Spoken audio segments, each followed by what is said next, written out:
Salut à toutes et à tous, c'est Niki et bienvenue pour cette nouvelle vidéo. Aujourd'hui on se retrouve pour la review du chapitre 62 de Dragon Ball Super. Chapitre qui, contrairement au précédent, a créé un engouement relativement fort chez les lecteurs. Mais est-ce que ce chapitre est aussi bon que la communauté le prétend? Eh bien on va voir ça tout de suite, générique.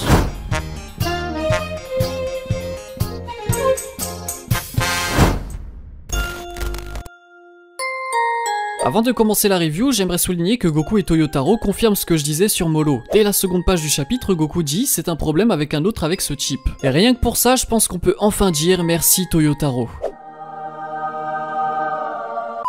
Quoi qu'il en soit, qu'est-ce que j'ai pensé de ce chapitre? Eh bien malgré l'enthousiasme général, je l'ai pas trouvé aussi monstrueux que ça. Le cerveau éteint, j'ai certes trouvé le chapitre très agréable à lire et relativement bien exécuté sur la forme, mais une fois mon cerveau réallumé, divers problèmes sur le fond venaient me sauter aux yeux. Premièrement, tout ce qui tourne autour de la fusion dans ce chapitre, bah devinez quoi? Allez-y, devinez. Non mais je sais que vous le savez. Alors attention, je vais vous le dire. Le manque d'explication.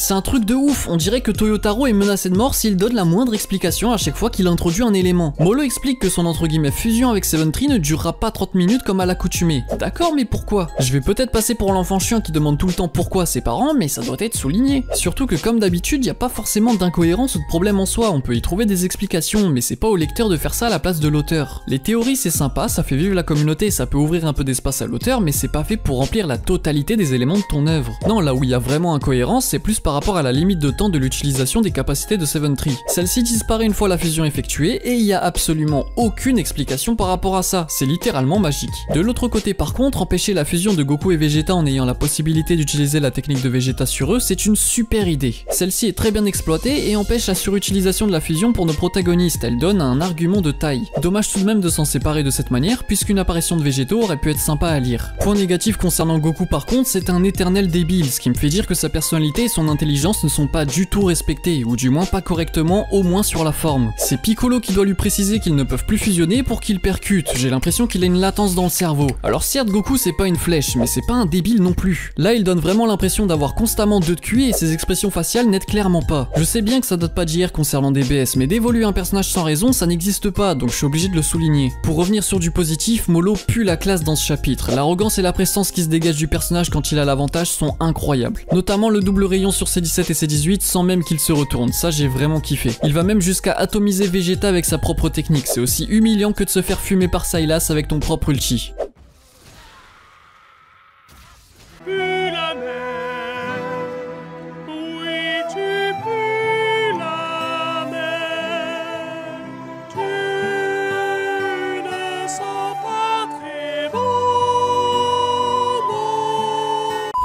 Et en plus, il lui flex sur la gueule. Ce point positif a par contre un prix, et il apporte même un problème selon moi. J'en avais déjà parlé sur certains combats durant le tournoi du pouvoir, mais quand un personnage démolit un autre personnage que vous aimez bien, vous pouvez ne pas trouver ça legit, et ce pour plusieurs raisons. Ça peut venir de ce que dégage le personnage par exemple, ou factuellement de son power level. Pour Molo, ça ne choque pas, car c'est un très bon antagoniste et qu'on connaît le niveau de sa puissance, on sait de quoi il est capable et il n'y a pas de débordement à ce niveau, il a même été très bien introduit. Mais en prenant la majorité des personnages secondaires de cet arc qui démolissent des Gohan, Piccolo, Krillin, etc., ça me semble pas tout ce qu'il y a de plus legit. C'est pas tout de dire qu'un personnage est puissant, il faut aussi savoir pousser le lecteur à y croire, et concernant Seven Tree, bah personnellement j'y arrive pas. Ces techniques sont stylées, ou du moins bien exécutées sur la forme pour faire croire que c'est original, mais c'est pas vraiment le cas. Dans Dragon Ball, copier les techniques d'un autre personnage, et bah ça existe depuis longtemps. Le personnage n'a rien d'autre selon moi, et ce type de personnage qui ne dégage rien et qui devait un Piccolo et Gohan, ça me paraît vraiment pas legit encore une fois. Là où je veux en venir, c'est qu'une fois que Molo a absorbé Seven Tree, il est pas censé pouvoir démolir absolument tout le monde avec autant de facilité. Ok, il y a un gap de puissance individuelle, mais ça peut pas être à ce point-là. Je rappelle que de base, Molo one-shot facilement Seven Tree, ça a pas doublé sa puissance. On se retrouve donc avec un paradoxe où on arrive à croire à la puissance de Molo, mais pas celle de Seven Tree, ce qui rend la fusion des deux personnages à moitié convaincante.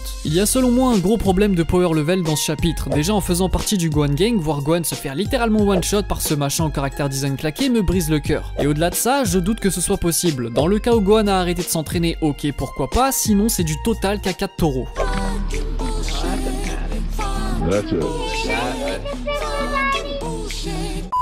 Pour rappel, Gohan sans se transformer en Super Saiyan et sans son potentiel caché éveillé était en parfaite égalité avec Kefla en Super Saiyan. Cette même Kefla SSJ aurait sans doute pu faire quelque chose face à Molo, au moins lui tenir tête, donc j'arrive pas à comprendre le gouffre de puissance entre Molo et Gohan alors que sa puissance avait même augmenté avec la colère. Colère d'ailleurs vite expédiée dans la mise en scène, ce qui est vraiment décevant. Et juste après, on enchaîne avec un nouveau problème, à savoir Gohan qui utilise la technique de Gotenks. Ça rejoint encore une fois le délire de Toyotaro de vouloir constamment distribuer les techniques des uns aux autres. J'irais même jusqu'à dire que c'est un problème récurrent chez lui qui réapparaît à chaque nouvel arc. D'où Gohan connaît cette technique, comment il l'a apprise et pourquoi il l'utilise. C'est pas quelque chose de commun dans Dragon Ball normalement. Je comprends vraiment pas cette envie et les choix qui y sont faits, ça fait vraiment pas pro et au final c'est avec ce genre d'erreur que le chapitre finit par ressembler plus à un fanmade sur le fond qu'à un véritable chapitre. Après je dois bien avouer que le retour de la téléportation instantanée de Goku est un plaisir à revoir, d'autant plus quand ça provient d'un combo père-fils avec Gohan. D'ailleurs le plot twist qui intervient juste après est tout simplement une grosse claque, j'irais même jusqu'à dire une leçon pour la licence. C'est inattendu, bien exécuté, les planches sont même assez stylées et surtout, Toyotaro signe enfin le retour du gore dans Dragon Ball Super. Et juste pour ça, je pense qu'on peut dire à nouveau merci Toyotaro.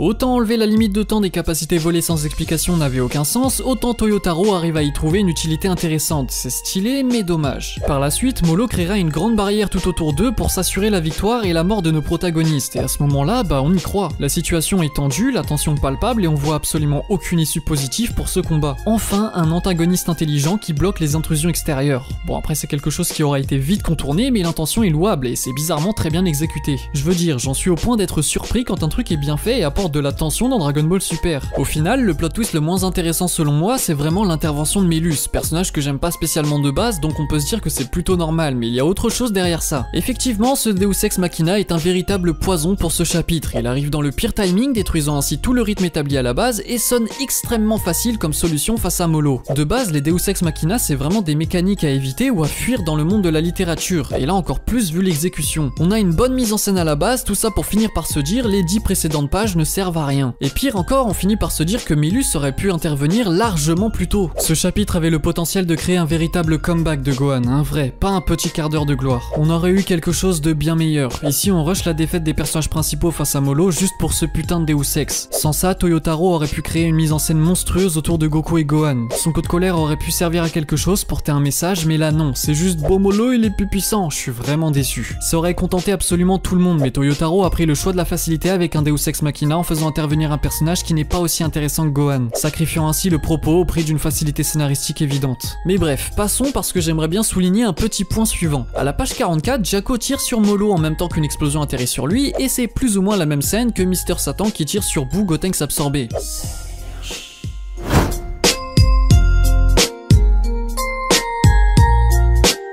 Je ne comprends vraiment pas l'enthousiasme et les réactions globales autour de ce chapitre. Sur la forme, c'est très correct, c'est agréable à lire et les plot twists sont vraiment efficaces, donc ça a effectivement du mérite. Mais sur le fond, j'ai la moitié du temps l'impression de lire un putain de fanmade, tant sur le manque d'explications que sur les power levels douteux, en passant même par l'utilisation de techniques que certains personnages ne sont pas censés connaître. Ce chapitre et les réactions globales me font juste dire que tout n'est qu'effet boule de neige. Quand une grande partie de personnes diront qu'un chapitre pue la merde, la majorité suivra, et inversement, quand une grande partie de personnes diront que le chapitre est extraordinaire. C'est comme ça littéralement tous les mois, et tous les mois je vois absolument aucune critique constructive circuler sur les réseaux. Même pas d'avis spécialement intéressant, ne serait-ce que viable. Malgré la sous-exploitation de cette Z-Team acculée que j'aurais aimé voir un peu plus longtemps combattre, j'ai bien aimé ce chapitre malgré tout. Mais j'irai pas jusqu'à dire que c'est une masterclass, très loin de là. Surtout par rapport à tous les problèmes que traîne le chapitre. Quoi qu'il en soit, j'espère que cette vidéo vous aura plu, n'hésitez pas à la liker et à la partager si c'est le cas, vous abonner à la chaîne si ce n'est pas déjà fait, et en attendant une toute prochaine vidéo, je vous dis ciao tout le monde.